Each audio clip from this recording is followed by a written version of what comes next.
Welcome to freqeuntly.co.uk. My name's Neil Kang and I'm a consultant trauma and orthopaedic surgeon who works at Addenbrooke's Hospital.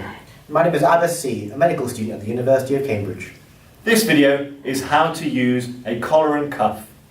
You may have injured your shoulder and been seen by a clinician in the emergency department who thinks that it is best to apply a collar and cuff as such. This is made of a foam material and secured around your wrist with a plastic tie. This should not be too tight and you should be able to take your hand and wrist out of the collar and cuff. Although you may have injured your shoulder, you should be able to straighten your elbow as well as bring your hand to your mouth to ensure that the elbow does not get stiff.